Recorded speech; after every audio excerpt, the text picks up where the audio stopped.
I saved his life. He clutched me like air.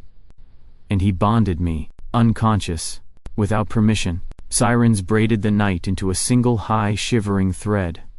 Smoke curled up from the crumpled sedan, sweet with antifreeze and sharp with scorched rubber. My boots skidded on glass as I ducked under the buckled frame. Airbags had already slapped everyone in the face this evening. Now it was my turn. "Hunter, watch the fuel line," Rhea called from behind me, my partner, an alpha with elbows sharper than her sarcasm. The red and blue wash strobed across her cheekbones as she steadied the backboard. "I see it," I said, because I always do. Seeing is sort of my thing. So is doing something about it. The driver was pinned, big shoulders twisted against a collapsed steering column. 30, maybe mid-30s. Military haircut gone lazy, dog tags peeking where his shirt had torn. Blood ribboned from his scalp into his beard. He was barely there. Breath shallow and stubborn. "Hey," I said, leaning in, voice low like I was telling a secret. "I'm Chris. You picked a dramatic way to meet people." His eyelids fluttered. There it was, a flash of green, startled and human. "Don't," he murmured, the word catching like gravel in his throat. "Don't leave." "I just got here," I said. Leaving would be rude. I thumbed a cervical collar into place, cut the belt, braced my knee to free his leg. "Name?" Another flutter. Cal, okay. Cal, I'm going to pull you toward me, and it's going to hurt, and you're going to hate me for 5 seconds. I slid my hands along his shoulders, counting breaths, counting heartbeats. "But then you can hate me at the hospital, and I'll bring ice chips to fuel the grudge." He tried to laugh, made a broken sound that could have been one. The metal groaned. Rhea's hand clamped down on the twisted door. "On you, Hunter." "On me," I echoed, and pulled. Adrenaline always tastes like nickel.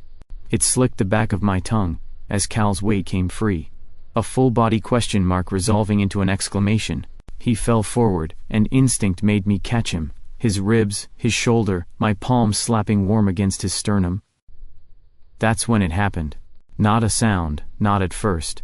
A sensation, like a hot wire snapping through my wrist, a spark that punched up the tendons of my forearm and bloomed at the base of my skull.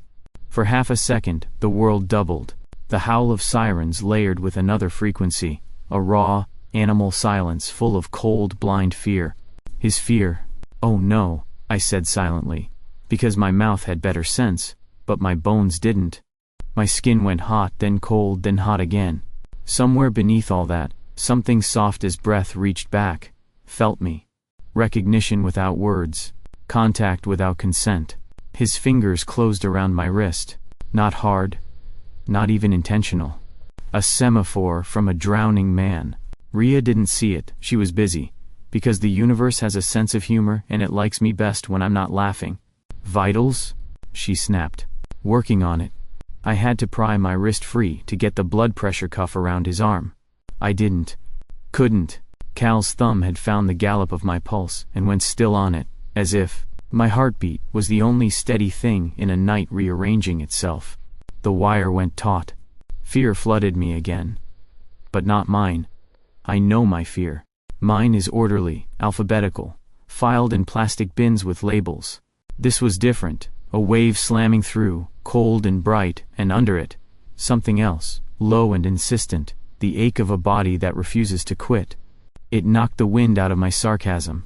"Stay with me," I said, and wasn't sure which one of us I meant. "Hunter." Rhea's voice was closer. "You with me, or on a date?" "I don't date at crash sites," I said automatically, because the part of me that runs my mouth is an unstoppable machine. He's tacky, pressure's trash, pupils reactive. We moved like choreography, oxygen on, IV in, dressings and straps. Cal's grip didn't ease. Under my palm, his chest rose and fell like he was negotiating with gravity. I felt him feeling me. My focus, the taut thread of it. My irritation that Rhea had reorganized the trauma kit again. My ridiculous consuming desire for coffee because someone had made it back at base and I hadn't gotten any before the call. His emotion shifted. The fear flared again. But now there was a flicker of something else, startled and warm, like the first light through blinds. He felt my stubbornness, and mistook it for strength. He felt my humor, and mistook it for kindness. He felt the way I refused to let go and mistook it for faith. The wire hummed. "Cal," I said softer. "Listen. I'm going to lift your head, you're going to breathe. That's the whole plan." Green eyes cracked open, unfocused but trying. They snagged on my face. Something in my chest did a small, inconvenient thing. He exhaled, and the exhale trembled, and I felt the tremble from the inside out. "Hunter," Rhea warned, but the warning had a grin stapled to it. "Ambulance is ready. If he's going to fall in love, make it after we load." "I'll pencil it into my calendar," I said.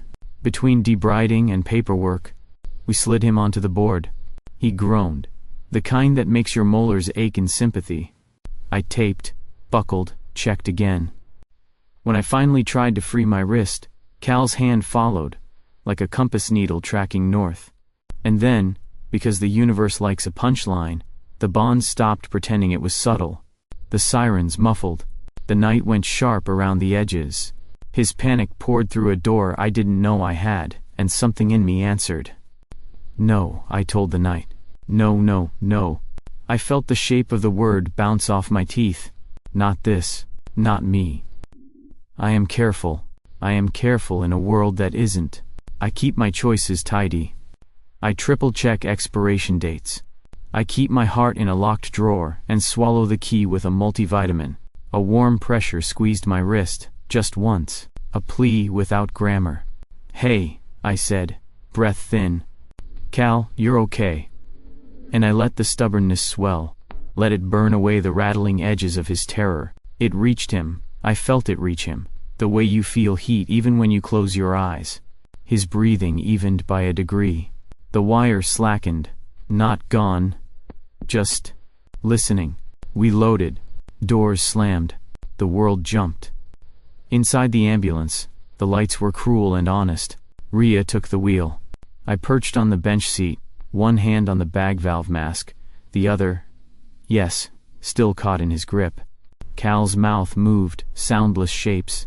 "Don't leave," it looked like again. Or maybe I just didn't want to translate anything else. My heart had found a new rhythm, mine, then his, then ours. Then I pretended I couldn't tell the difference. I looked down at our hands, at the taped lines and the pulse oximeter blinking its indifferent arithmetic. I imagined the lecture I was going to give him when he was conscious enough to deserve it. Great. Perfect. Exactly what I wanted out of a Tuesday night. A lifelong, auto-renewing Norfund subscription to someone else's feelings. "Breathe, Cal," I said, and his lashes fluttered. He obeyed. Which would be charming, if it wasn't terrifying. Outside, the city whipped by. Inside, the wire hummed quiet as a promise and loud as an alarm. And I, fool that I am, professional that I am, kept my hand exactly where it was. Hospitals never sleep, but they do hum. Monitors tick in soft green heartbeats, IV pumps breathe like tired lungs, and overhead lights buzz just enough to make you wonder if your skull is vibrating.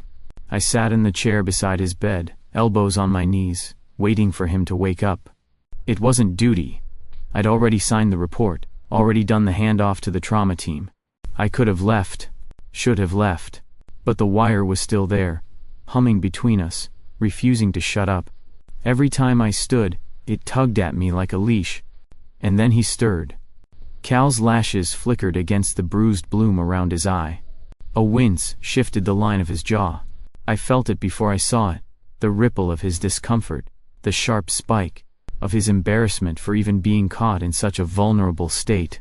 Embarrassment, which meant, fantastic, I was embarrassed too. Not mine though. His. I gritted my teeth. "Don't." His throat rasped when he tried. "Don't, what?"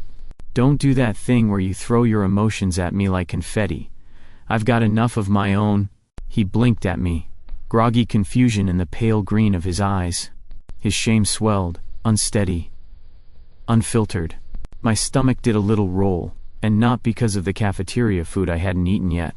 "You're angry," he said slowly, like naming it might soften it. No, really? I thought I was auditioning for Calm Nurse of the Year. His hand twitched against the sheets. I didn't mean to. That's the part I know. You didn't mean to.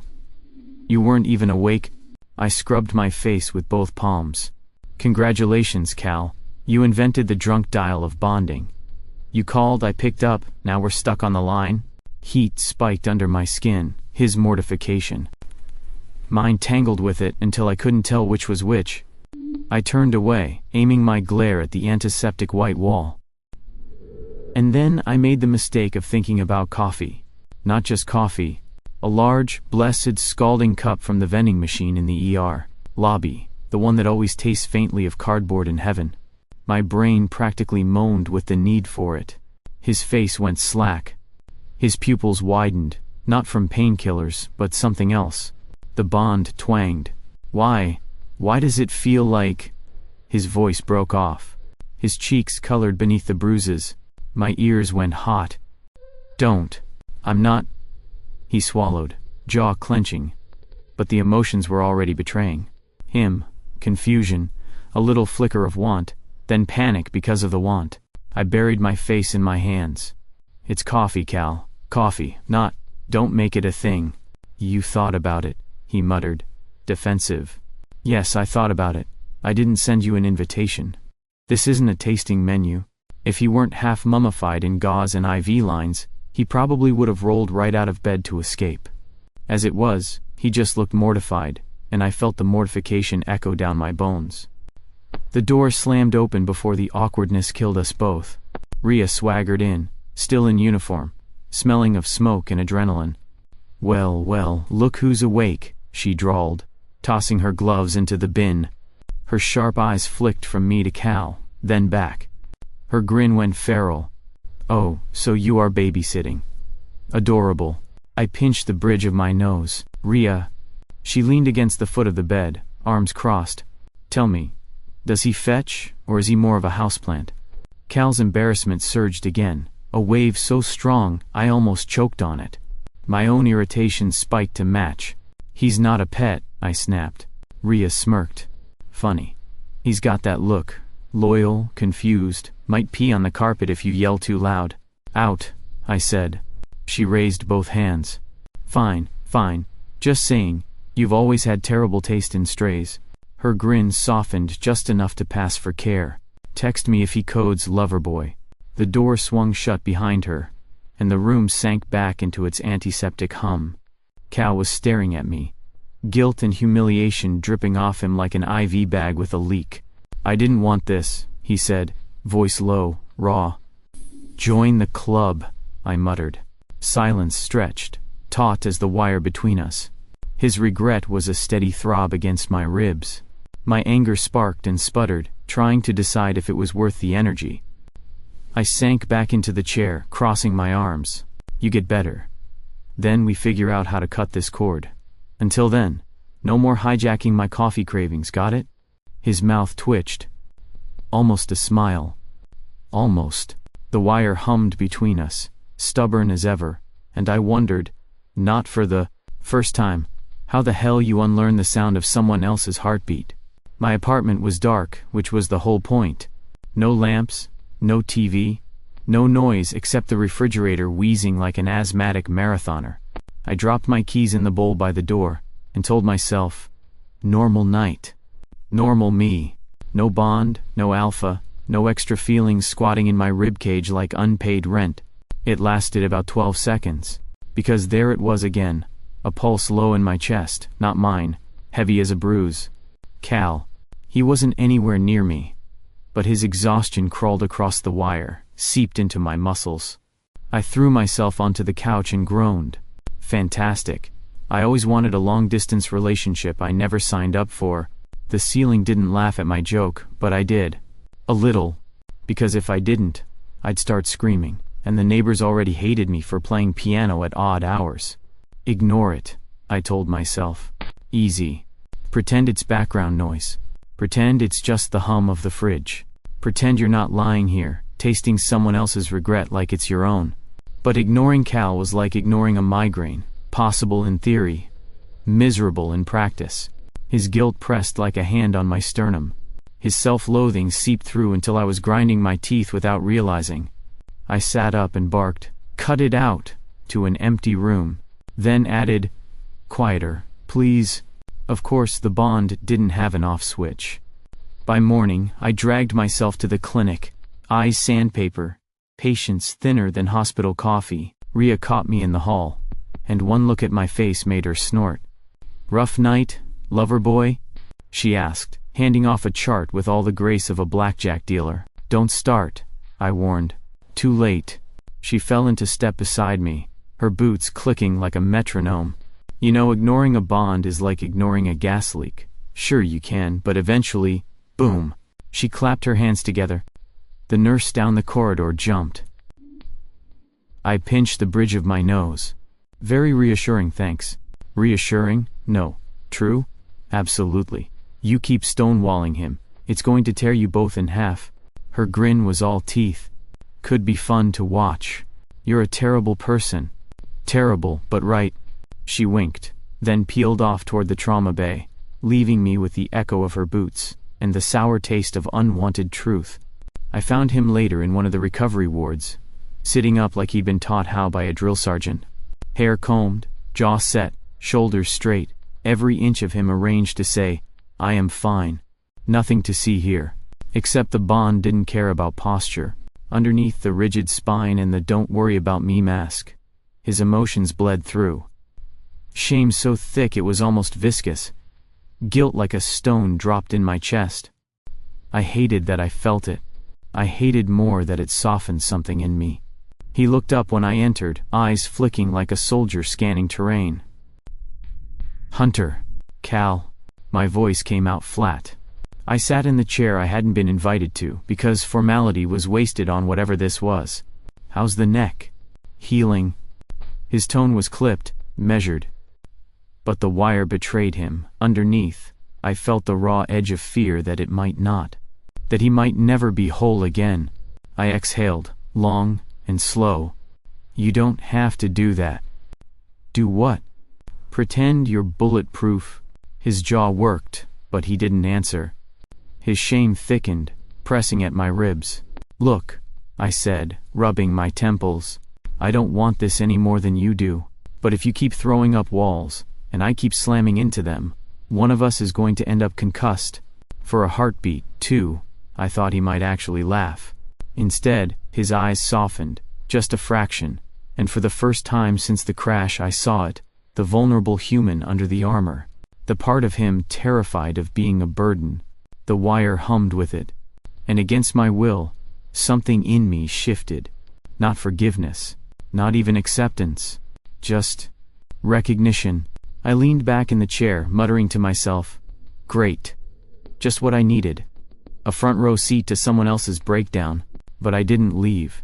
And that, apparently, was all the bond needed to tighten its grip.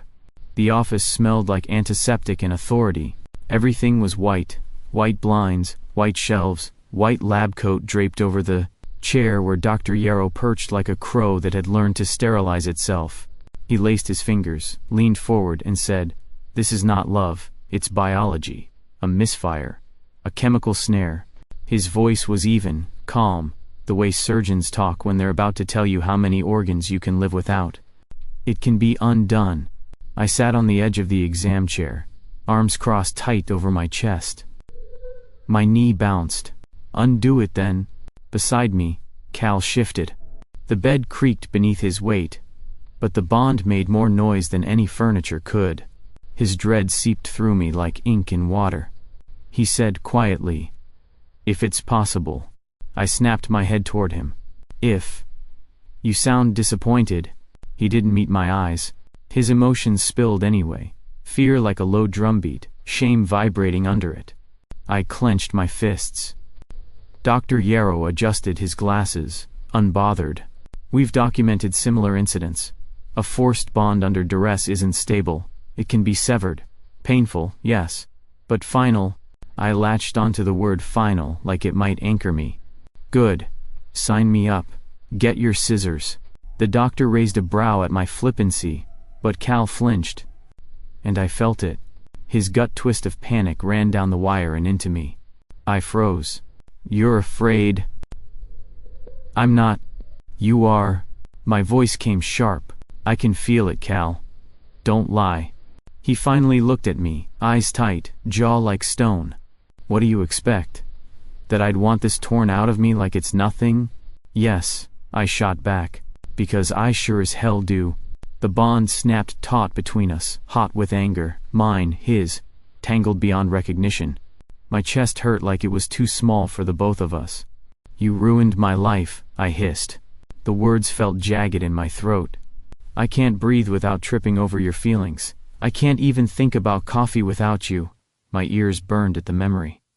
"And it's not just inconvenient, Cal, it's invasive. It's violation." His face twisted, like I'd hit him harder than the car ever did. His shame flared bright. So bright it seared me through the bond. "Do you think I wanted this?" His voice rose, raw, breaking through the military calm he usually wore like armor. "Do you think I planned to grab you, unconscious, bleeding out, and make you my... He cut off, choked on the word. His fury rolled into me, but under it, despair. A hollow, aching truth that made my own stomach drop. For a second, I couldn't breathe. Because in the marrow of it, I knew he was telling the truth. No part of him had chosen this either. But the anger wouldn't let me admit it out loud. I turned on the doctor instead. "When can you schedule the procedure?" Dr. Yarrow, to his credit, didn't flinch at the fireworks sparking across his office. "You'll need evaluations, preparation. A week at minimum. Perhaps longer." His tone carried no judgment, only clinical distance. "In the meantime, I suggest restraint. The bond feeds on intensity." I laughed, sharp and humorless. "Restraint. Right. I'll just stop existing then." Cal's hand flexed against the sheets. His voice dropped. Rough. "You'd really rather cut it out than try?" "Yes," I said. Too fast. My heartbeat betrayed me, and I knew he felt it. The silence between us went rigid. His shame curled inward, tight as a fist. My anger refused to loosen, even as guilt threaded through it. I stood. "We're done here." Cal pushed himself up, winced against his bandages, but followed. Because of course he did. We walked out shoulder to shoulder, not touching, the bond pulling us like two magnets trying to escape each other and failing. Out in the hall, the smell of disinfectant burned my throat. My pulse still hammered with his emotions tangled in mine. I didn't look at him. He didn't look at me. But the wire between us wouldn't shut up. It hummed with everything we couldn't say. And for the first time, I wondered if silence might kill me faster than the bond ever could. Cal's house was nothing like I'd imagined. After the hospital, I'd half expected bare walls and military corners, but the place breathed warmth, mismatched. Books on the shelves, a throw blanket crumpled on the couch, photographs crowding the mantel. It smelled like cinnamon tea, like someone actually lived here. I hovered by the door, awkward as hell. Cal's movements were stiff, still healing, but steady as he led me inside. "You don't have to stay long," he muttered. "I just thought you should meet him." "Meet who?" Before he could answer, a smaller figure padded down the hallway. Brown hair, wide eyes, posture caved inward like he was bracing for impact. The moment he saw us together, his face pinched with worry. "Did you fight?" His voice came quick, tight. "You look like you fought. Are you going to be okay?" I blinked. Hi to you too." The bond snapped taut, and through Cal I felt a surge of protective instinct so sharp it almost knocked me off my feet. For once, it wasn't directed at me. It was for him, the kid. "This is Noah," Cal said. "My brother." "Adopted," Noah added, as if it mattered. His eyes flicked between us like he was tallying damages. "You're not going to hurt him, are you?" "Excuse me?" I said, more startled than offended. "You're angry. I can tell." His hands wrung together. "He doesn't need more people angry at him." Cal groaned. "Noah." But something about the tremor in his voice, the way he shrank back, and bit his lip, hit me harder than any siren or sterile office. Anxiety poured off him like steam, and because the bond was what it was, I felt it secondhand. edgy, frantic, cycling in loops. Without thinking, I reached across the wire. Not to Cal this time, but through him. I imagined calm, the slow draw of breath. The way the world looks when you finally sit down after a 12-hour shift. Easy, I thought. It's okay. You're safe. Noah blinked, mid-fret. His shoulders lowered an inch. Then, another. His hands stilled. His eyes softened, confused. Oh. I stared at my own hand, as if it had betrayed me. Huh. Cal's gaze cut to me, sharp and startled. Gratitude flared through the bond, so strong it left me off balance. Not my emotion, his. Warm, quiet, sincere. Noah tilted his head, studying me. You're not what I expected. Join the club, I muttered. But my chest felt different. Lighter. Cal eased down onto the couch, wincing only slightly. His mask of control cracked, just a hair, but I caught it. That flicker of relief. The gratitude still pulsed from him, tangled with exhaustion. You didn't have to do that, he said quietly. I didn't mean to. My voice came out rougher than I liked. It just happened. Noah perched at the arm of the chair, calmer now, almost shy. I think it helped. Don't encourage him, Cal muttered. But there was no bite in it. I looked at him then, really looked. And for the first time since that night on the street, his emotions didn't slam against me like a storm. They seeped, steady and low. Guilt still, yes. But edged with something softer. Trust. It scared me more than the panic ever had. I shifted, crossing my arms like armor. Well, glad I could stop the meltdown. But Noah smiled, small and genuine. Cal's eyes lingered on me, unreadable but humming with warmth through the bond. For the first time, it didn't feel like a chain. It felt like connection. And that was dangerous in a whole new way. The city on a Saturday afternoon was chaos in high definition. Street vendors shouting over one another, car horns playing a symphony in, dissonant keys and bodies, too many bodies, pressed shoulder to shoulder. I hated crowds. Always had. Too much noise, too many smells, too many people thinking they had the right to brush up against me, like we were all part of one communal bloodstream. My chest tightened before I even realized it. The hum of the bond sharpened into something jagged, and panic slipped through me like a hand down the back of my neck. Not mine. Mine usually comes with sweating and nausea. This was different. Lighter. Quicker. I stopped walking, which was a mistake because the river of people parted badly around me. Someone cursed. Another elbowed past. My breathing stuttered. And then a hand closed around mine.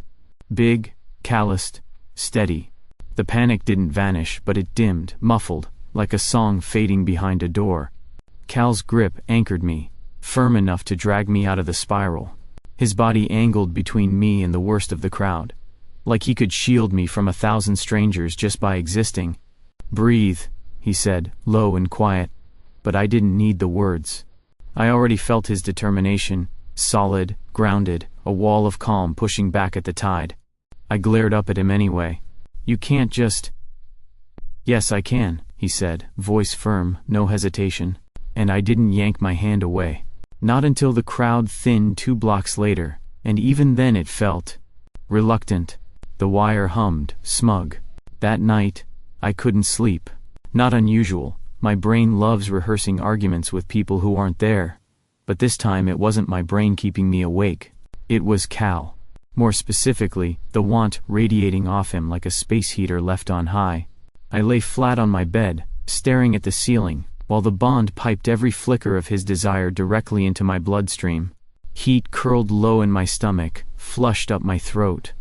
I rolled over, buried my face in the pillow. Nope. Not doing this, I muttered. The bond pulsed back at me like it disagreed. I don't care if he's whatever. Big, broad, green-eyed nightmare. He's still, you know. Him. The guy who tied me to his feelings without permission.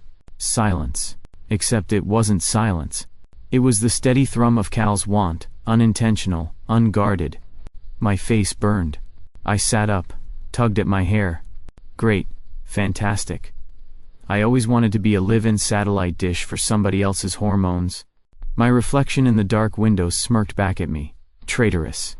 The next morning, Rhea was waiting outside the ambulance bay, arms crossed, coffee in hand. She gave me one look and barked out a laugh. God, you're pathetic. I blinked at her through the daylight headache of 0 hours sleep. Thanks. Always love your support. You and your little bond buddy. She tilted her chin toward the hospital, where Cal was somewhere inside. The way you hover? The way he scowls every time anyone else talks to you? You're like a married couple with a joint checking account, and a bed you pretend you don't share. I nearly choked on my own tongue. We don't... She sipped her coffee like it was proof. Heard that one before. It's not like that. Her grin was pure devilry. Keep telling yourself that, Hunter. Maybe one day you'll believe it. I stalked off, cheeks burning. But she was right about one thing. I didn't believe myself either. That evening, I caught Cal watching me in the hallway, his emotions leaking through before he could pull them back, a spark of heat, quickly buried under layers of guilt and restraint. The wire vibrated with it, made my pulse jump. I shoved my hands in my pockets, scowled at the floor and muttered, "This is unbearable." But the truth was worse. It wasn't unbearable. It was intoxicating. The clinic felt colder this time. Maybe it was the same white walls and fluorescent lights, but I swore they were sharper, less forgiving. Or maybe it was me, strung out from sleepless nights, the bond gnawing at me like a wild animal pacing in my chest. Dr. Yarrow adjusted his instruments with the kind of sterile detachment only a man who never bonded in his life could manage. "The procedure will be uncomfortable," he said. "But if you truly want freedom, discomfort is a small price." Freedom. The word echoed like a cruel joke. I nodded anyway, jaw tight. "Do it." Cal sat on the opposite table, bandaged but upright, hands clenching the edge so hard his knuckles went white. His emotions bled across the wire before I could brace myself. Fear. Not just worry. Bone-deep, gut-wrenching terror. "Hunter," he said, his voice rough. "You don't have to." "Yes, I do." My chest burned. "I want my life back." Dr. Yarrow positioned a scanner against my temple. Cold gel. Colder hands. "You'll feel a pull," he murmured. "A tearing. Do not resist." The machine whirred. My skull buzzed, then my heart, then the bond itself, like threads being plucked out of my veins. And Cal's terror spiked. Not quiet fear this time. Animal panic. Like drowning. Like suffocating. It crashed through me so violently I gasped, nearly doubling over. My fingers dug into the chair. "Stop," Cal barked, his voice shaking. The doctor frowned. "If you interrupt..." "Stop," I shouted, ripping the device off my head. The bond snapped back into place, alive and furious, making my body tremble. I spun on Cal, chest heaving. "What the hell is your problem?" His eyes burned with something halfway between rage and desperation. "You think this is just you? That you're the only one trapped here?" I laughed, sharp and bitter. "Trapped? You ruined my life. You latched onto me like some parasite, and now I can't breathe without choking on you." His emotions surged hot enough to scald me. Guilt, shame, want, all twisted together. His jaw worked. "You think I wanted this?" "Yes." My voice cracked. "Yes, because the alternative is worse. Because if you didn't, then I'm just... what? An accident? A mistake you can't even look at without regret?" The words rang out. Ugly and true. The silence that followed pressed hard against my ears. Finally, I spat the one thing that had been festering since day one. "Say it. Say you don't want me. Say it, and I'll finish the procedure." The room went still. The only sound was the faint hum of the machines, the too quick rasp of our breathing. Cal's throat bobbed as he swallowed. His emotions hammered into me, chaotic, aching, undeniable. His voice broke when he finally spoke. "I want you." The words cracked raw. "Always. From the moment you dragged me out of that car, from before I even knew your name, I want you. But not like this, not forced, not stolen. The bond pulsed, wild and electric, feeding on the honesty. His shame crashed through me, but under it something brighter, desire, fierce and clean. My own breath caught. My anger trembled, shaken by the truth. Dr. Yarrow cleared his throat, uncomfortable in the silence that followed. I can reschedule the attempt. Don't, I snapped, without taking my eyes off Cal. Because in that moment, for the first time, I knew I couldn't pretend anymore. The bond wasn't the only thing pulling me toward him. And that realization scared me worse than losing it ever could. The apartment was too quiet. The kind of quiet that presses against your eardrums and forces you to hear your own heartbeat. Outside, the city buzzed faintly. A car door slamming, laughter from someone who had too much to drink. But in here it felt like the world had gone still, waiting. Cal sat on the far end of the couch, shoulders tense, gaze fixed on the dark window. His reflection stared back, rigid and careful. I sat on the other end, arms crossed like a barricade, though it did nothing against the bond tugging between us. I broke first. You can stop pretending. He didn't look at me. Pretending that you don't feel it. My throat was dry. The fear. The want. The way you drown in both at once. His jaw tightened. For a moment, silence stretched so thin I thought it might snap. Then he exhaled, voice raw. I'm terrified. The honesty hit like a fist, because I felt it even before he said it, but hearing the words stripped it bare. Of me? I asked, trying to keep my voice steady. Of losing you, he admitted. Finally turning toward me, green eyes shadowed with something I hadn't let myself name. Of ruining you. Of wanting you so much I can't breathe. The bond hummed, vibrating with truth. His terror bled into me, but so did his need. Aching, insistent, human. My chest cracked open under the weight of it. You think I'm not afraid too? My laugh was sharp, bitter, but softer underneath. I didn't ask for this, Cal. I hate not having a choice, but what scares me more is realizing that maybe I don't want to let go anymore. He blinked, startled. His emotions surged, hot and unguarded, like a tide rushing in. I swallowed hard. I don't want to be your mistake, or your obligation. I need to know it's you choosing me, not some damn biological wire humming between our ribs. He moved before I could retreat from my own words, slow, careful, closing the space between us. His hand hovered, not touching, waiting for permission. This is me, he said, voice trembling but steady with intent. Choosing you. The bond quivered, waiting. I reached up, closed the distance, slid my hand against his. The warmth seared straight through me, but for once it wasn't invasive. It was grounding, voluntary. His breath caught. Mine did too. We leaned in, almost at the same time, almost like we'd rehearsed. His lips brushed mine, tentative at first, then surer when I didn't pull away. The bond flared, not wild and chaotic like before, but smooth, uncoiling like it had been waiting for us to stop fighting. The kiss deepened, and so did the current between us. His want wrapped around me, not overwhelming, not suffocating, just there, steady and real. And for the first time, I didn't fight it. I wanted it too. We stumbled toward the bedroom, laughter breaking between kisses, mine breathless. His low and incredulous, like he couldn't believe this was real. Clothes tugged loose, discarded, not frantic but unhurried, each movement deliberate. When we finally sank into the sheets, it wasn't biology dragging us there. It was choice. His hands traced my skin like a promise, mine clung back like I didn't want to lose the map. The bond thrummed with every heartbeat, echoing not just desire but something gentler underneath. Trust, relief, affection so strong it made my chest ache. He whispered my name once like a prayer. I answered with his, like a vow. And when we finally collapsed together, bodies tangled, breaths ragged, the bond settled into something new. No longer a chain.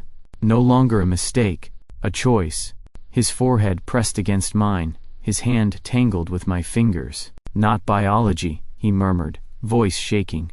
Not an accident. You. My throat tightened, but I managed to whisper back. You. The bond hummed in quiet agreement. softer than it had ever been.